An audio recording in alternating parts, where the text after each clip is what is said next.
What's up, everybody? It's day 9 of sharing stories about my dad. Um, Not a lot of people checking out my videos, but that's okay. I've gotten some feedbacks from some friends who've enjoyed my stories, so I'm going to keep it going. Plus, it's been really helping me process my grief. If you're visiting for the first time, my dad passed away unexpectedly almost 5 weeks ago now, and I'm still quite a bit in a state of shock and denial.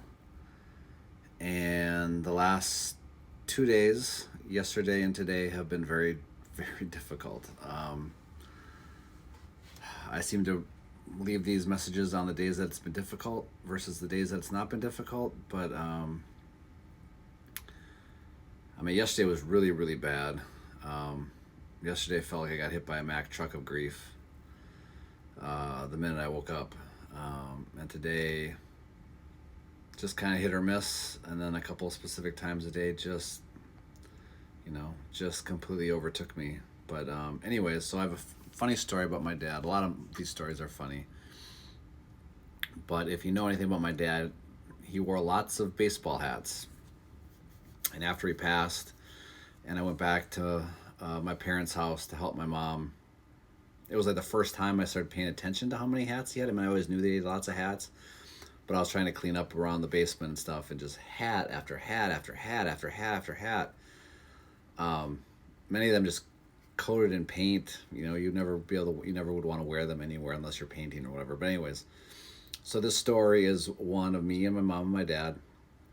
And if you're from Minnesota, if you live in Minnesota, there used to be this uh, holiday, holiday store.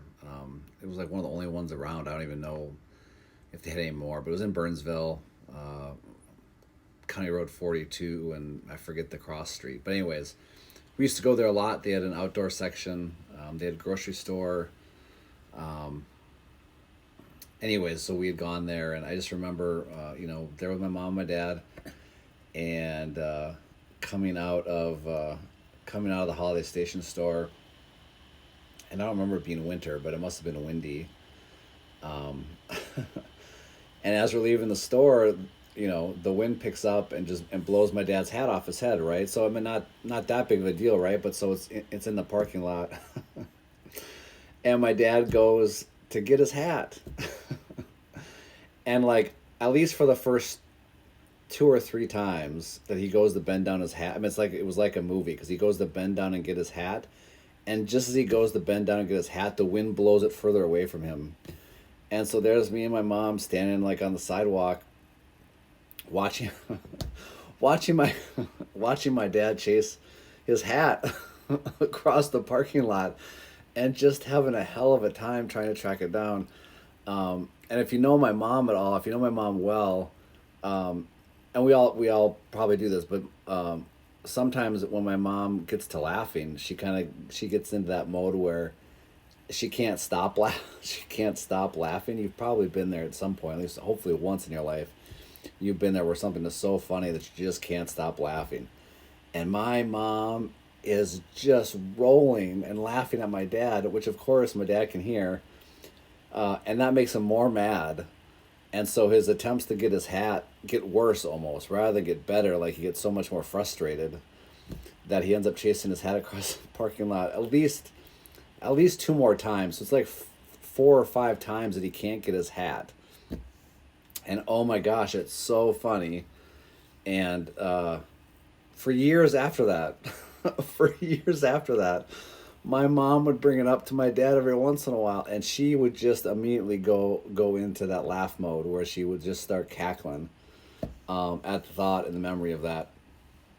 And of course, what could my dad do? My dad could just sit there and just kind of chuckle at himself. But definitely a very funny, uh, funny memory of my dad.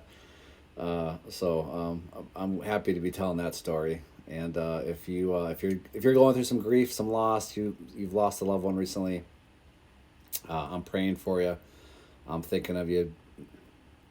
Try not to go through it alone if you can help it. Talk to somebody, a professional, a friend, a family member. Make sure that you're processing your grief. Don't just shove it in a box, because the temptation to do that is definitely there a lot, especially if you're a guy, just to shove it down into a box and forget it's there. But that's not going to be healthy for you, and at some point it's going to come out of that box and cause a lot of problems. So anyways, manage your grief the best you can. Hang in there. Today was maybe a bad day. Tomorrow will hopefully be better. Till next time. Peace out.